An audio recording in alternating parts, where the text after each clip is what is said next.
நல்லூர் ஆலயம் என்பது தமிழ் சைவர்களுக்கு மட்டுமல்ல, அங்கே தெற்கு வாயில் கோபுரத்திலே பிரசன்ன முருகப்பெருமானை தரிசிப்பதற்கு வழி வருகின்ற அந்த காட்சியை வந்து பார்க்குறீங்க. உனக்கு காவடிகள் வந்து இங்கே இலங்கையில் இருக்கக்கூடிய தமிழர்கள் சிங்களம் கற்றுக்கொள்ள முயற்சி செய்யவில்லை. சிங்களவர்கள் தமிழ் கௌதம் புத்த பகவானும் பிறப்பினால் ஒரு சைவம், அவருடைய தாய் தகப்பன் சைவம். நாளை என்ன நடக்குமோ தெரியாது, நாளை மறுநாள் என்ன நடக்குமோ தெரியும். 23ஆம் நாள் மாலை பொழுதுல நிற்கிறோம். இங்கே பாருங்க, ஆலயத்துடைய முன்றலில் வந்து இப்போவே அதிக அளவில் பக்தர்கள் வந்து வரவழைக்கிட்டாங்க பாருங்க. இந்த வழியில் வந்து வழிபாடுகளில் வந்து ஈடுபட்டு கொண்டிருக்கிறாங்க. இன்றைய நாளில் மிகப்பெரிய ஒரு கூட்டம் கொண்டு வரும். இன்றைய நாள் எல்லாருக்குமே தெரியும் என்ன, சப்பர திருவிழா. அதனால் இன்றைய நாளில் பாருங்க, ஆலயத்தில் முன்றலில் எப்போவுமே இல்லாமல் இன்றைக்கு எவ்வளோ மக்கள் நிற்கிறாங்கன்னு பாருங்க. இன்றைக்கு மட்டும் இல்லை, நாளைக்கும் அதிக அளவில் வந்து மக்கள் வருவாங்க. தொடர்ச்சியாக என்னென்ன விஷயங்கள் நடக்குது அப்படின்னு சொல்லி பார்ப்போம். அங்கே பாருங்க சப்பரத்தை. ஆலயத்துடைய முன்றலில் பார்த்தீங்கன்னா சப்பரத்துக்கான அந்த வேலைப்பாடுகள் எல்லாமே வந்து முடிஞ்சிருக்கு பாருங்க. இல்லை முழுமையாக வந்து அந்த மின்குமுள்கள் எல்லாமே வந்து பொருத்தப்பட்டு அங்கே மேலே வந்து அந்த சேவல் கொடி வந்து பறக்குது. முழுமையடைஞ்சு இன்றைய நாளில் சப்பரம் வந்து இழுக்கிறதுக்கு வந்து தயாராக இருக்கின்ற காணக்கூடியதாக. அந்த கீழே வந்து பார்த்தீங்கன்னு சொன்னால் முருகப்பெருமான் வள்ளி திவானை வந்து எழுந்தருளி வாரத்துக்காக அங்கே இடப வாகனங்கள் வந்து வைக்கப்பட்டிருக்கிற வந்து காணக்கூடியதாக இருக்கின்றது பாருங்க. அது மட்டும் இல்லாமல் இங்கால நாளைய நாளுக்கான ரதம் தேர் வந்து எல்லாமே வந்து தூசுகள் எல்லாமே வந்து தட்டப்பட்டு தயார் நிலைக்கு வந்து தயார்படுத்தப்படுகிற வந்து காணக்கூடியது பாருங்கள். அந்த படங்கள் எல்லாமே வந்து அகற்றி பண்ணி கொண்டிருக்கிறாங்க. இலங்கையில் வாழுகின்ற, உலகெங்கும் வாழுகின்ற அன்பார்ந்த தமிழ் உறவுகளே, உங்கள் அனைவருக்கும் அன்பார்ந்த மாலை நேர வணக்கங்கள். இப்பொழுது நாங்கள் இலங்கையிலே வடமாகாணத்திலே யாழ்ப்பாணம் நல்லூர் புனித பூமியில் முருகப்பெருமானை தரிசிப்பதற்காக வந்திருக்கின்றோம். வந்த வேளையில் நிறைய உறவுகள் நம்மை சந்தித்தார்கள், பேசினார்கள், நிறைய கருத்துக்கள் பகிர்ந்து கொண்டோம். மிகவும் சந்தோஷமாக இருக்கின்றது. காரணம், மேலே எடுத்த மூச்சை கீழே விட்டாதான் தெரியும் நாங்கள் எல்லாம் உயிரோடு இருக்கின்றோம் என்று சொல்லி. நாளை என்ன நடக்குமோ தெரியாது, நாளை மறுநாள் என்ன நடக்குமோ தெரியாது, இந்த நொடி தாண்டி அடுத்த நொடி எங்கள் வாழ்க்கையில் என்ன நடக்குமோ எங்களுக்கு தெரியாது. கிடைத்த இந்த ஒரு நொடி கண்களில் பார்க்கும்போது குளிர்ச்சியாக இருக்கின்றது, காதில் கேட்கும் போது மிகவும் அழகான வேதங்கள் கேட்கப்படுகின்றது. நாங்களும் வாயால் தர்மம் சம்பந்தமாக பேசிக் கொண்டிருக்கின்றோம். இது எல்லாம் யாழ்ப்பாணம் நல்லூர் முருகப்பெருமானுடைய இந்த புண்ணிய பூமியில் தான் நடந்தேறிக் கொண்டிருக்கின்றது.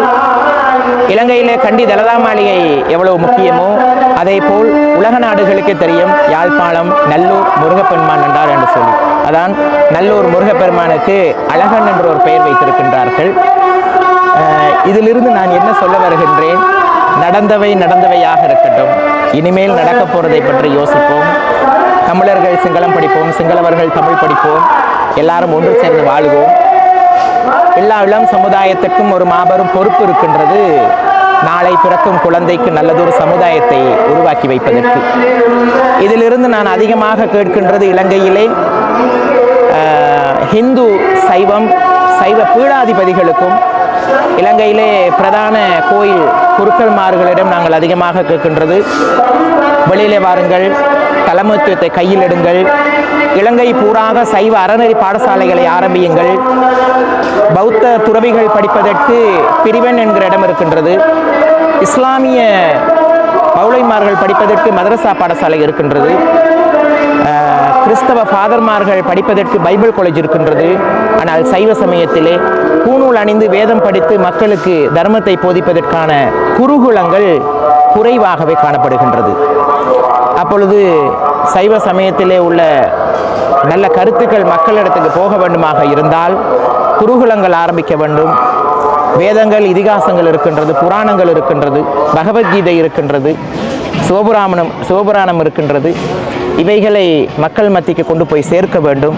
அதிலிருந்து நாளை தலைமுறை தானம் என்றால் என்ன, தர்மம் என்றால் என்ன, புண்ணியம் என்றால் என்ன, பாவம் என்றால் என்ன, போன பிறவி என்றால் என்ன, இப்பிறவி என்றால் என்ன, மறுபிறவி என்றால் என்பதையெல்லாம் புரிந்து கொள்ள வேண்டும். ஆகையால் இலங்கையிலே வாழுகின்ற, உலகெங்கும் வாழுகின்ற அன்பார்ந்த தமிழ் பேசும் உறவுகளே, எண்ணம் போல் வாழ்க்கை, எதை விதைத்தாயோ அதை அறுவடை செய்வாய் என்று தர்மம் சொல்லுகின்றது.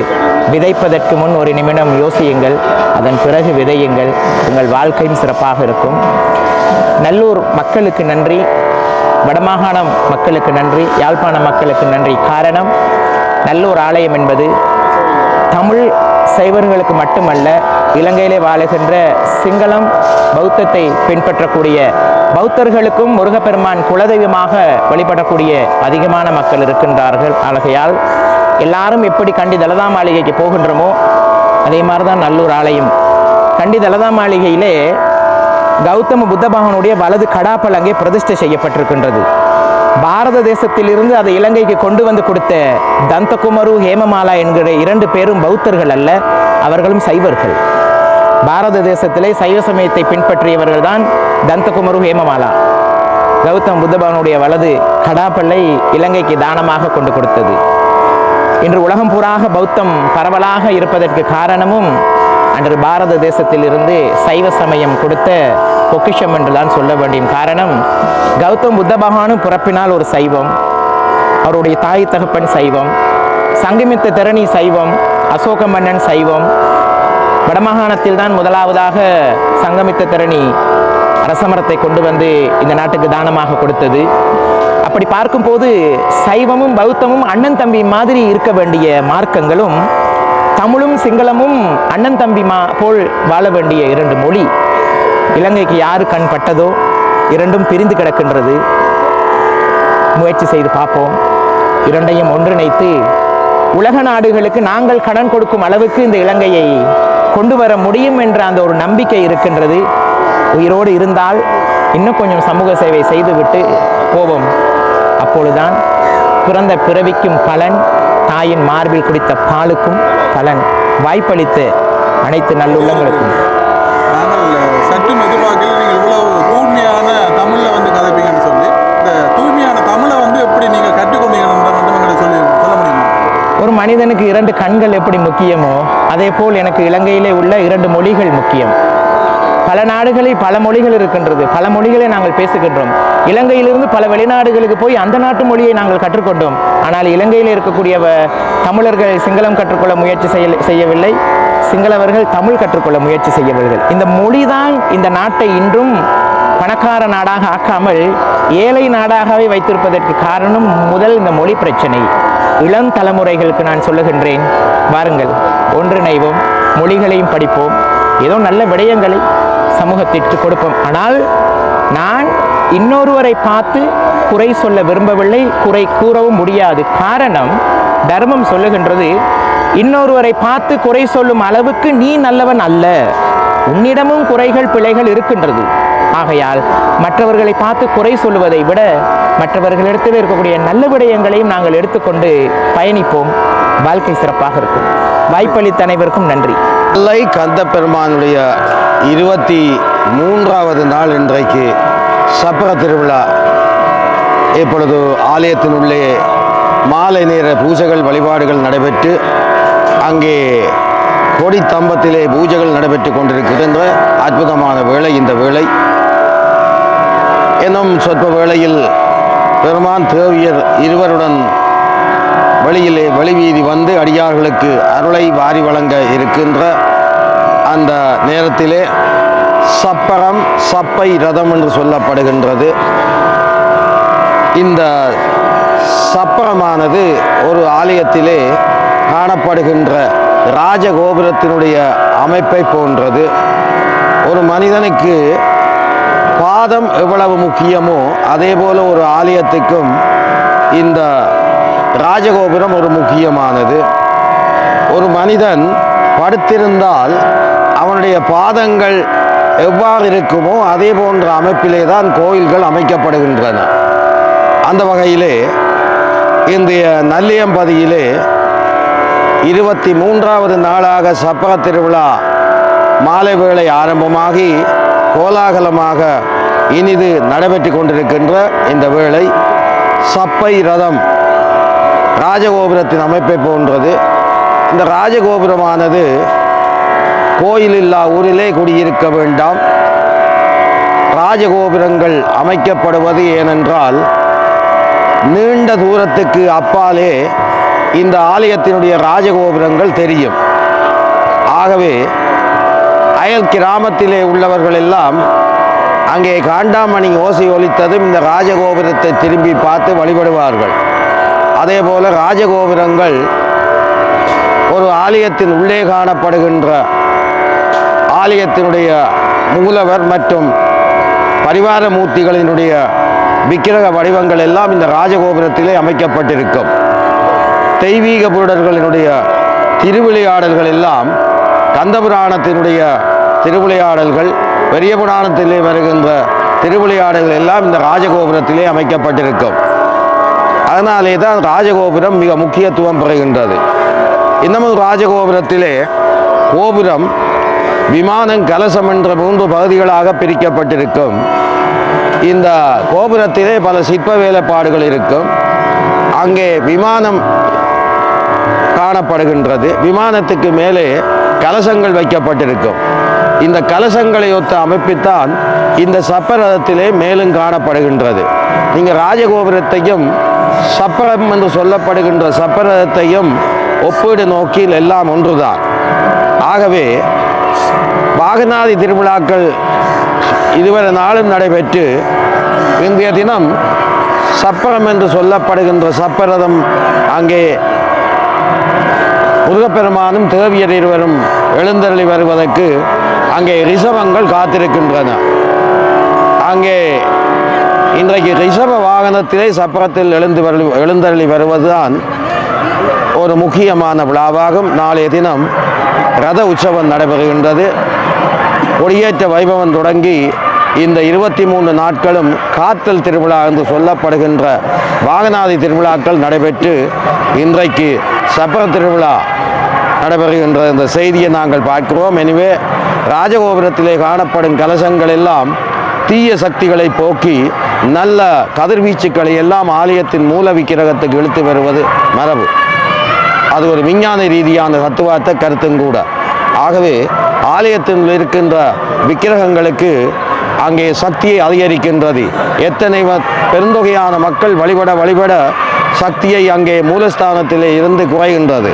அதனாலே தான் அபிஷேகங்கள் செய்யப்படுகிறதும், ராஜகோபுரத்திலே அந்த கலசங்கள் வைக்கப்பட்டிருப்பதும், கலசங்களிலே தானியங்கள் வைக்கப்பட்டிருக்கு. ஒரு காலத்திலே பிரளயம் ஏற்பட்டு எல்லா மக்களும் அடைந்து ஒரு சிலர் எங்கேயாவது தப்பி இருந்தால் அந்த கலசங்களிலே இருக்கிற தானியங்களை எடுத்து புதிதாக விதைத்து அவர்கள் உணவை பெருக்கிக் கொள்ளலாம் வாய்ப்பை அந்த ராஜகோபுரங்கள் ஏற்படுத்தி இருக்கின்றன என்ற செய்தியை நாங்கள் தெரிவிக்கின்றோம். எனவே நல்லையிலே 5 ராஜகோபுரங்கள் காணப்படுகின்றன, 6 காண்டாமணிகள் காணப்படுகின்றன. இன்னும் ஒரு காண்டாமணி நாளைக்கு உள்வீதி விளம்பந்து வெளிவீதியிலே வர இருக்கின்றார். அவரை மேலே ஏற்ற முடியாது, அவ்வளவு பெரிய பிரமாண்டம். இவர்களெல்லாம் லண்டனில் இருந்து தெரிவிக்கப்பட்ட மணிகள். ஆகவே நாளைய தினம் ரதோற்சவம், இந்திய தினம் சப்ர திருவிழா, பெருந்தொகையான அடியவர்கள் வந்திருக்கின்றார்கள். இன்னும் சொற்ப வேளையில் முருகப்பெருமான் தேவியருடன் ஆலயத்திலிருந்து வெளிவந்து அவர்களுக்கு எல்லோருக்கும் அருள்வாட்சி வழங்குவார் என கூறி விடைபெற்றுக் கொள்பவர் உங்கள் கனகவாரதி விஜயரத்னம் கனகராஜா. நன்றி, வணக்கம்.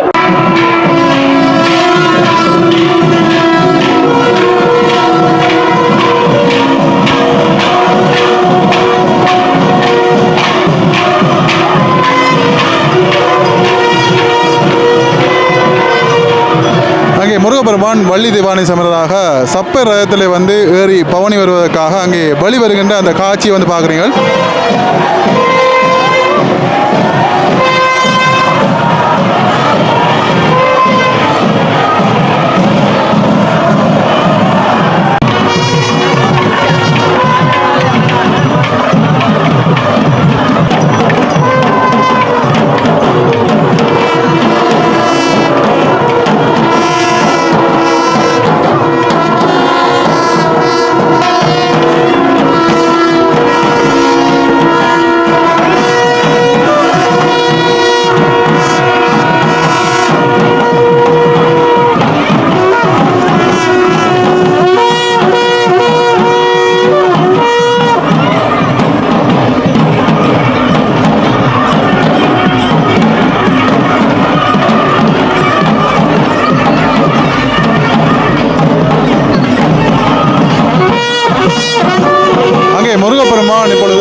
செல்லுகின்ற அந்த காட்சியை வந்து பார்க்குறீங்க.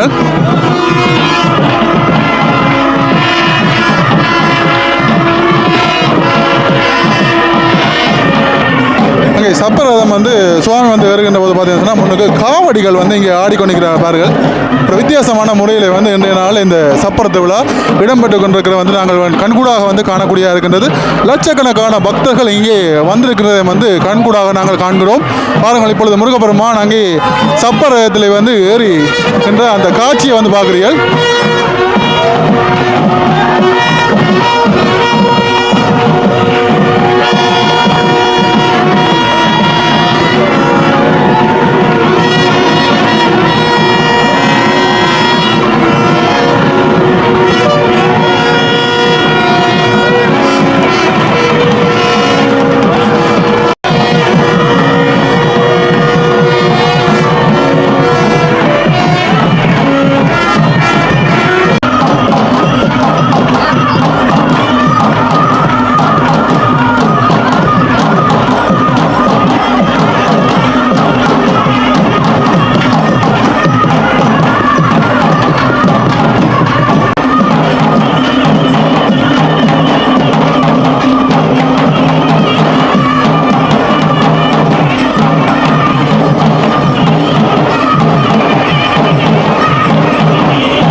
அங்கே சப்பரதம் முழுப்பதற்கான அந்த வடம் வந்து இப்போ வந்து அடியவர்களால் வந்து பிடிக்கப்பட்டிருக்கின்றதுக்கு வந்து பார்க்கக்கூடிய மாதிரி பாருங்கள்.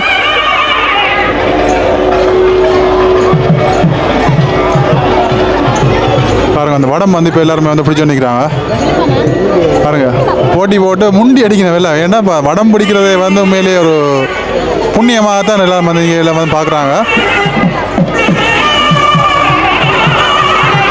இன்னும் ஒரு சொற்ப வலையிலே பெருமான் இப்பொழுது வெளிவீதி வருகின்ற அந்த காட்சிகளை தொடர்ச்சியாக வந்து பார்க்கலாம். பாருங்க.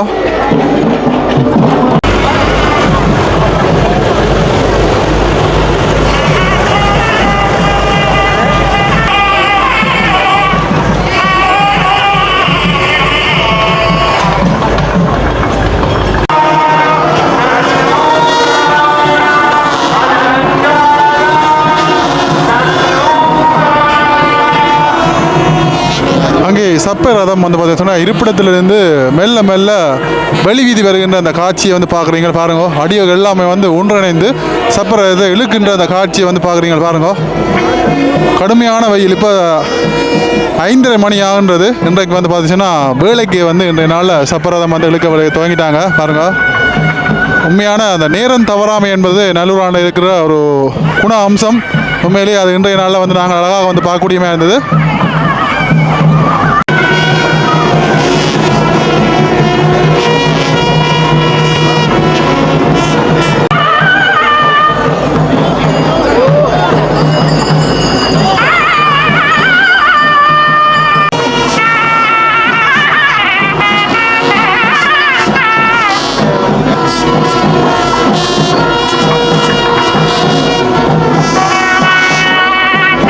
அங்கே சப்பை ரதம் ஆலயத்துடைய முன்றலிலிருந்து தெற்கு வாயிலை நோக்கி அங்கே திரும்புகின்ற அந்த காட்சியை வந்து பார்க்குறீங்க பாருங்க.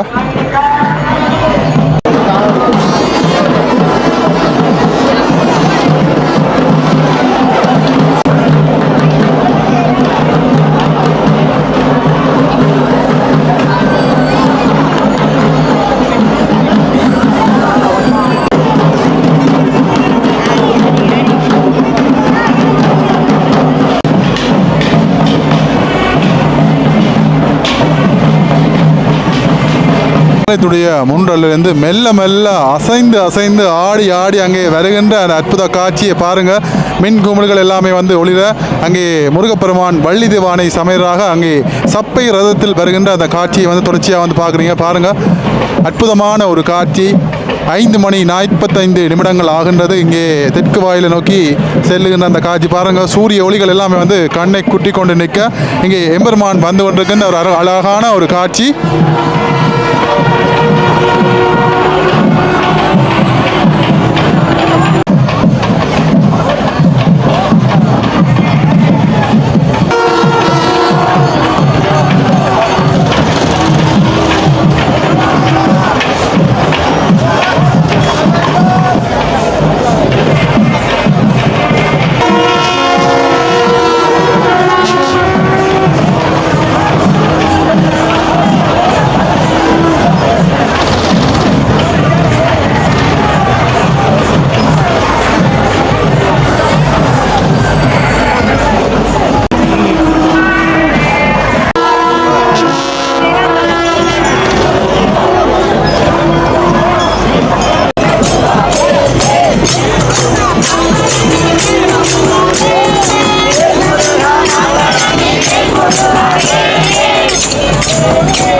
சப்பரத்துக்கு பின்புறமாக வந்து பார்த்தீங்கன்னா அடியார்கள் எல்லாமே பஜனைகளில் வந்து தொடர்ச்சியாக ஈடுபட்டு கொண்டு வர்றாங்க பாருங்கள். அந்த மின் விளக்குகளுக்கான அந்த ஜெனரேட்டர் எல்லாமே வந்து பின்னாலே வந்து கொண்டிருக்கிற அந்த காட்சியை வந்து பார்க்குறீங்க.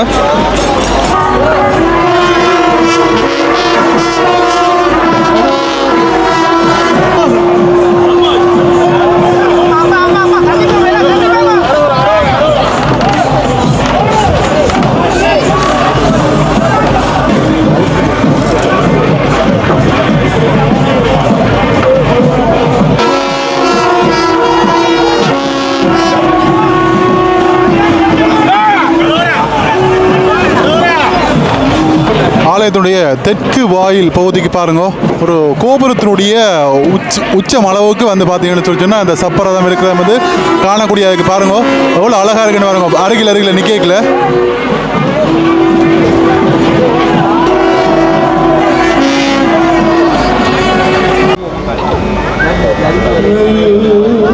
Oh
தெற்கு வாயில் கோபுரத்திலே பிரசன்னக்கூடிய கந்தர் அனுமதியை தொடர்ந்து இப்பொழுது தெற்கு வாயில் கோபுரத்தை தாண்டி இப்பொழுது சப்பரதம் செல்லுகின்ற அந்த காட்சிகளை வந்து பார்க்கலாம்.